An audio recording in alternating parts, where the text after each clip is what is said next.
क्या आपने कभी ऐसा पल जिया है जब किसी की एक छोटी सी बात या हरकत ने आपके मन को पूरी तरह बेचैन कर दिया? शायद ऑफिस में बॉस की आलोचना, बाजार में किसी की असभ्यता या घर पर अपने ही किसी अपने का ताना। ऐसा लगा जैसे आपका गुस्सा, आपकी बेचैनी आपके काबू से बाहर हो गई। आज की भागदौड़ भरी दुनिया में यह बेहद आम है। छोटी छोटी परेशानियां हमें चिढ़ा देती हैं और गहरी नाराजगी हमें भीतर से खोखला कर देती है। लेकिन क्या कोई ऐसा रास्ता है जिससे हम इन भावनाओं पर काबू पा सकें? क्या हम इतने सशक्त बन सकते हैं कि कोई हमारी शांति को भंग न कर सके? क्या हम एक ऐसी जिंदगी जी सकते हैं जो दूसरों की बातों या हरकतों से आजाद हो? स्टोइक सोच पर हमारा जवाब है हाँ, और यह जवाब हमें स्टोइक दर्शन में मिलता है। स्टोइक दर्शन जो हजारों साल पहले मार्कस ऑरेलियस, एपिक्टेटस और सेनेका जैसे महान दार्शनिकों ने अपनाया, आज भी उतना ही प्रासंगिक और ताकतवर है। यह दर्शन हमें सिखाता है कि सच्ची शांति बाहर की परिस्थितियों में नहीं, बल्कि हमारे भीतर की सोच में छिपी है। यह हमें वह हिम्मत देता है कि हम चाहे कितनी भी मुश्किल परिस्थिति में हों, अपनी आंतरिक शांति को बनाए रख सकें। स्टोइक सोच के इस खास सफर में आज हम 7 ऐसे व्यावहारिक तरीकों की बात करेंगे जो न सिर्फ आपकी भावनाओं को नियंत्रित करने में मदद करेंगे, बल्कि आपको एक ऐसी जिंदगी जीने का रास्ता दिखाएंगे जो शांत, संतुलित और सशक्त हो। ये 7 तरीके सिर्फ किताबी सिद्धांत नहीं हैं, ये स्टोइक दर्शन के गहरे सबक हैं जिन्हें हमने आपके लिए आसान, कारगर और रोजमर्रा की जिंदगी में लागू करने लायक बनाया है। तो इस स्क्रिप्ट को ध्यान से सुने, क्योंकि इनमें से एक भी तरीका अगर आप अपनी जिंदगी में उतार लेते हैं तो यह आपके जीवन में तुरंत बदलाव ला सकता है। चलिए स्टोइक सोच के साथ इस सफर की शुरुआत करते हैं। पहला तरीका, स्वीकृति की ताकत को अपनाएं। स्टोइक दर्शन का एक मूल मंत्र है, जो आपके नियंत्रण में नहीं है उसे स्वीकार करें। इसका मतलब यह नहीं कि हमें हर स्थिति को पसंद करना या उससे सहमत होना है, बल्कि यह है कि हमें हर परिस्थिति को बिना विरोध के पूरे दिल से अपनाना सीखना होगा। मार्कस ऑरेलियस ने अपनी किताब मेडिटेशंस में लिखा, तुम्हें जो मिला है उसे प्यार करो, क्योंकि यही तुम्हारी किस्मत है। यह स्वीकृति हमें गुस्से, तनाव और निराशा के उस चक्र से बाहर निकालती है जो हमें बार बार परेशान करता है। कल्पना करें, आप दिल्ली की भीड़भाड़ वाली सड़कों पर ट्रैफिक में फंस गए हैं। चारों तरफ हॉर्न की आवाजें, देरी का डर और सामने वाला ड्राइवर जो बिना सिग्नल दिए लेन बदल रहा है। यह सब आपको गुस्सा दिला सकता है। आप सोच सकते हैं, लोग इतने लापरवाह क्यों हैं? मुझे अब तक घर पहुंच जाना चाहिए था। लेकिन इस गुस्से से क्या हासिल होगा? सिर्फ आपका तनाव बढ़ेगा। अब जरा सोचिए, अगर आप इस पल को स्वीकार कर लें, अगर आप खुद से कहें, यह ट्रैफिक मेरे नियंत्रण में नहीं है, लेकिन मैं अपनी शांति चुन सकता हूं। आप अपने पसंदीदा गाने चला सकते हैं या इस समय का इस्तेमाल अपने दिन को रिफ्लेक्ट करने के लिए कर सकते हैं। अचानक ट्रैफिक एक समस्या नहीं, बल्कि एक मौका बन जाता है। यही है स्वीकृति की ताकत, जो स्टोइक सोच आपको सिखाना चाहता है। एपिक्टेटस ने कहा था, जो हो रहा है उसके साथ बहो। यह सोच हमें जीवन के प्रवाह को अपनाने की ताकत देती है। उदाहरण के लिए, मान लीजिए आपने अपने बच्चे के स्कूल प्रोजेक्ट के लिए रात भर मेहनत की, लेकिन टीचर ने उसमें कमियां निकाल दी। आप गुस्सा हो सकते हैं, सोच सकते हैं कि टीचर को आपके प्रयास की कदर नहीं, लेकिन अगर आप स्वीकृति को अपनाएं तो आप खुद से कहेंगे, मैंने अपना सर्वश्रेष्ठ किया। टीचर की राय मेरे नियंत्रण में नहीं है, लेकिन मैं इस आलोचना से सीख सकता हूं। यह सोच न सिर्फ आपका तनाव कम करती है, बल्कि आपको बेहतर बनने का मौका देती है। स्वीकृति को कैसे अपनाएं? छोटे कदमों से शुरू करें। रोजमर्रा की छोटी परेशानियों को स्वीकार करने का अभ्यास करें। बारिश में भीग गए, इसे शिकायत की जगह एक अनुभव के रूप में देखें। अपने उद्देश्य को याद करें। खुद से पूछें, मेरी जिंदगी का बड़ा मकसद क्या है? जब आप एक बड़े दृष्टिकोण के साथ जीते हैं तो छोटी परेशानियां बोझिल नहीं लगती। प्रतिदिन अभ्यास करें। हर सुबह खुद से कहें, आज मैं हर स्थिति को जैसी है वैसी स्वीकार करूंगा। स्टोइक सोच का मानना है कि स्वीकृति कमजोरी नहीं, बल्कि ताकत है।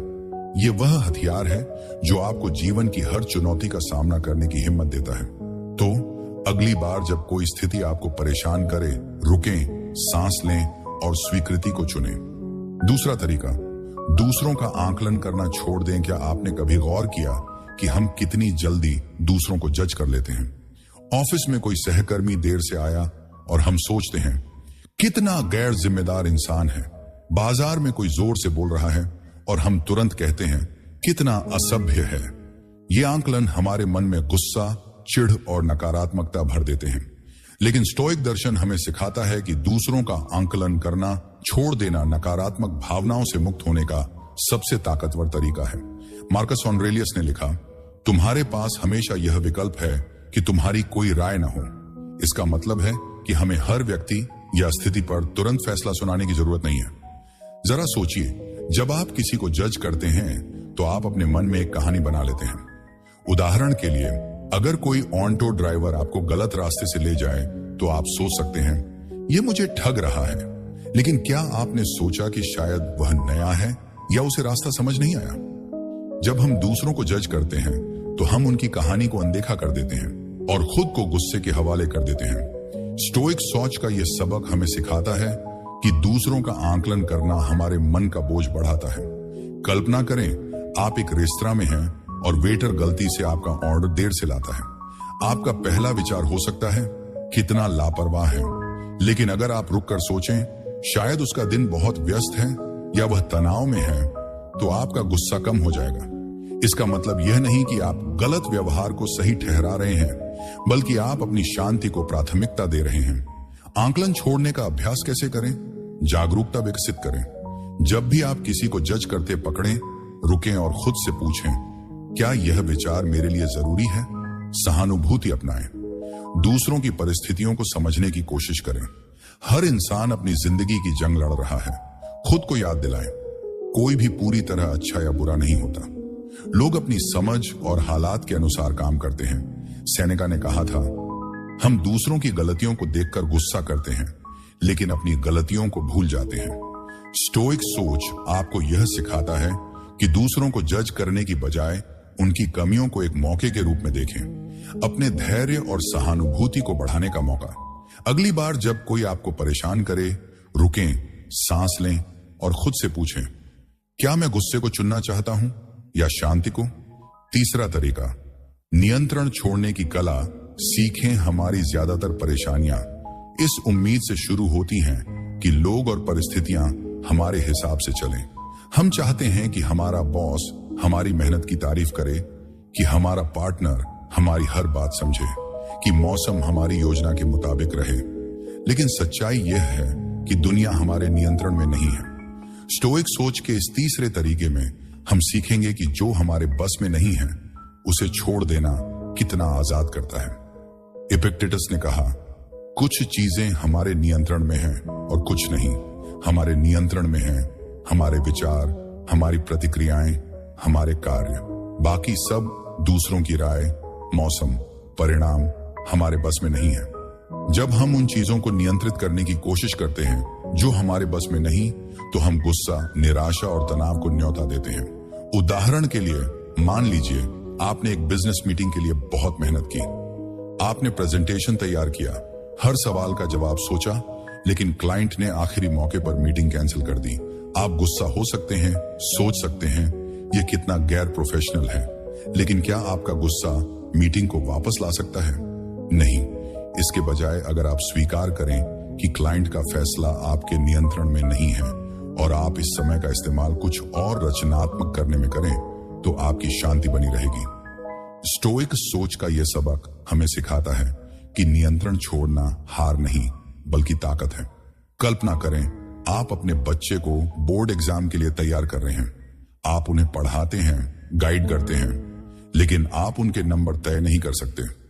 अगर आप उनके रिजल्ट को लेकर तनाव में रहेंगे, तो यह आपकी और उनके दोनों की शांति छीन लेगा। इसके बजाय अपना सर्वश्रेष्ठ करें और बाकी को छोड़ दें। नियंत्रण छोड़ने का अभ्यास कैसे करें? 3 सवाल पूछें। जब तनाव हो, खुद से पूछें, क्या यह मेरे नियंत्रण में है? क्या मैं ऐसी चीजों पर ऊर्जा बर्बाद कर रहा हूं जो मेरे बस में नहीं? क्या मेरी प्रतिक्रिया स्थिति को बेहतर बना रही है? संभावनाओं के लिए तैयार रहें। हर सुबह सोचें कि आज क्या गलत हो सकता है। प्लान कैंसिल हो सकता है, कोई गलती कर सकता है। इनके लिए मानसिक रूप से तैयार रहें। अपनी प्रतिक्रिया पर ध्यान दें। आप दुनिया को नहीं बदल सकते, लेकिन अपनी प्रतिक्रिया को जरूर चुन सकते हैं। मार्कस ऑरेलियस ने कहा, तुम्हारे पास अपने मन पर शक्ति है, बाहरी घटनाओं पर नहीं। स्टोइक सोच आपको यह सिखाता है कि जब आप नियंत्रण छोड़ते हैं तो आप अपने मन को आजाद करते हैं। अगली बार जब कोई स्थिति आपको परेशान करे, रुकें और खुद से कहें, मैं केवल अपनी सोच और प्रतिक्रिया को नियंत्रित कर सकता हूं। यह छोटा सा बदलाव आपकी जिंदगी को बदल देगा। चौथा तरीका, दुनिया की अपूर्णता को स्वीकार करें। हम अक्सर इसलिए परेशान होते हैं क्योंकि हम दुनिया और लोगों से परफेक्शन की उम्मीद करते हैं। हम चाहते हैं कि हमारा सहकर्मी हमेशा सही काम करे, कि हमारा दोस्त कभी वादा न तोड़े, कि हर स्थिति हमारे प्लान के मुताबिक हो। लेकिन स्टोइक सोच हमें सिखाता है कि परफेक्शन की यह मांग एक भ्रम है, और यही भ्रम हमारे दुख का सबसे बड़ा कारण है। एपिक्टेटस ने कहा, लोगों को घटनाएं परेशान नहीं करती, बल्कि उनके बारे में उनकी धारणाएं परेशान करती हैं। जब हम दुनिया को अपूर्ण मानते हैं तो हम निराशा के बोझ से मुक्त हो जाते हैं। उदाहरण के लिए, मान लीजिए आपने अपने परिवार के लिए एक खास डिनर प्लान किया। आपने घंटों मेहनत की, लेकिन आपका भाई देर से आता है और कोई तारीफ नहीं करता। आप सोच सकते हैं, मैंने इतनी मेहनत की और किसी को परवाह नहीं। लेकिन क्या यह यथार्थवादी है कि हर कोई आपकी उम्मीदों पर खरा उतरे? स्टोइक सोच का यह सबक हमें सिखाता है कि अपूर्णता को स्वीकार करना शांति की कुंजी है। दुनिया अपूर्ण है, लोग गलतियां करते हैं और यह स्वाभाविक है। कल्पना करें, आप एक ग्रुप प्रोजेक्ट पर काम कर रहे हैं और आपका पार्टनर अपनी जिम्मेदारी ठीक से नहीं निभाता। आप गुस्सा हो सकते हैं, लेकिन अगर आप सोचें, कोई भी परफेक्ट नहीं है, मैं इस स्थिति को कैसे बेहतर बना सकता हूं, तो आप शांत रहकर समाधान ढूंढ लेंगे। अपूर्णता को स्वीकार करने के तरीके हर सुबह तैयार रहें। मार्कस ऑरेलियस की तरह हर सुबह खुद से कहें, आज मैं बाधाओं, गलतियों और अपूर्णता से मिलूंगा और मैं शांत रहूंगा। रिश्तों में यथार्थवादी बने। अपने पार्टनर, दोस्त या परिवार से परफेक्शन की उम्मीद न करें। उनकी कमियों को उनके इंसान होने का हिस्सा माने। क्षमा को अपनाएं। जब कोई गलती करे तो खुद से पूछें, क्या मैंने कभी गलती नहीं की? क्षमा करना आपको न सिर्फ शांत रखता है, बल्कि आपके रिश्तों को भी मजबूत बनाता है। सेनेका ने कहा, जो बहादुर है वह स्वतंत्र है। दुनिया की अपूर्णता को स्वीकार करने का साहस आपको न सिर्फ करुणा सिखाता है, बल्कि आंतरिक स्वतंत्रता भी देता है। स्टोइक सोच आपको यह सिखाता है कि खुशी अपूर्णता में ही छिपी है। अगली बार जब कोई आपकी उम्मीदों पर खरा ना उतरे, मुस्कुराएं और सोचें, यह दुनिया का हिस्सा है और मैं इससे ऊपर हूं। आपने मुझसे कहा कि मैं अपने हिसाब से 7वां तरीका बनाऊं, और मैंने इसके लिए स्टोइक दर्शन के एक गहरे और व्यावहारिक सिद्धांत को चुना है, वर्तमान में जीना। यह तरीका न सिर्फ स्टोइक दर्शन के मूल सिद्धांतों पर आधारित है, बल्कि आज की तेज रफ्तार और तनाव भरी जिंदगी में भी बेहद कारगर है। तो चलिए इसे विस्तार से समझते हैं कि यह तरीका क्या है, यह कैसे काम करता है, और यह आपकी भावनाओं को नियंत्रित करने और शांत जीवन जीने में कैसे मदद कर सकता है। स्टोइक दर्शन हमें सिखाता है कि हमारी शांति और खुशी इस बात पर निर्भर नहीं करती कि हमारे पास क्या है या भविष्य में क्या होगा, बल्कि इस बात पर कि हम अभी इस पल में अपने मन को कैसे संभालते हैं। मार्कस ऑरेलियस ने कहा था, तुम्हारे पास अभी जो है वही पर्याप्त है। इसका मतलब है कि हमें बीते हुए कल की चिंता या आने वाले कल के सपनों में उलझने की बजाय सिर्फ वर्तमान पर ध्यान देना चाहिए। वर्तमान में जीना यानी अपने मन को इस क्षण में पूरी तरह मौजूद रखना, न अतीत के पछतावे में डूबे हुए, न भविष्य की आशंकाओं में खोए हुए। आज की दुनिया में हमारा दिमाग लगातार भटकता है। सुबह उठते ही हम सोचते हैं, आज मीटिंग में क्या होगा, या कल जो हुआ वो ठीक नहीं था। लेकिन स्टोइक दर्शन कहता है कि बीता हुआ बदल नहीं सकता और भविष्य अभी आपके हाथ में नहीं है। जो आपके पास है वो है यह पल, और यही वह जगह है जहां आप अपनी भावनाओं को नियंत्रित कर सकते हैं। वर्तमान में जीना एक मानसिक अभ्यास है। यह आपको सिखाता है कि आप अपनी ऊर्जा और ध्यान को सिर्फ उसी चीज पर लगाएं जो अभी हो रही है। जब आप ऐसा करते हैं तो आप उन नकारात्मक भावनाओं से बच जाते हैं जो अतीत को याद करने या भविष्य की चिंता करने से पैदा होती है। स्टोइक दार्शनिक सेनेका ने लिखा था, हम भविष्य की आशंका से डरते हैं और अतीत के बोझ से दुखी होते हैं, लेकिन दोनों ही हमारे पास नहीं है। उदाहरण के लिए, मान लीजिए आप ऑफिस में हैं और आपको पता चलता है कि आपकी मेहनत से तैयार की गई रिपोर्ट में कोई गलती रह गई। आपका पहला विचार हो सकता है, मैंने इतनी मेहनत की फिर भी गलती कैसे हुई? अतीत का पछतावा, या अब बॉस क्या सोचेगा, मेरी नौकरी खतरे में पड़ सकती है, भविष्य की चिंता। ये दोनों ही विचार आपको तनाव और गुस्से में डाल देंगे। लेकिन अगर आप वर्तमान में जीने का तरीका अपनाएं तो आप खुद से कहेंगे, अभी मैं क्या कर सकता हूं, मैं इस गलती को ठीक कर सकता हूं और अगली बार बेहतर करूंगा। आपका ध्यान अभी के काम पर रहेगा और आपकी भावनाएं संतुलित रहेंगी। ये भावनाओं को नियंत्रित करने में कैसे मदद करता है? हमारी ज्यादातर भावनात्मक परेशानियां इसलिए होती हैं क्योंकि हमारा दिमाग वर्तमान से हटकर कहीं और भटक रहा होता है। गुस्सा, चिंता, उदासी, ये सब तब बढ़ते हैं जब हम या तो अतीत की किसी बात को लेकर खुद को कोसते हैं या भविष्य की अनिश्चितता से डरते हैं। वर्तमान में जीना आपको इनसे मुक्ति देता है।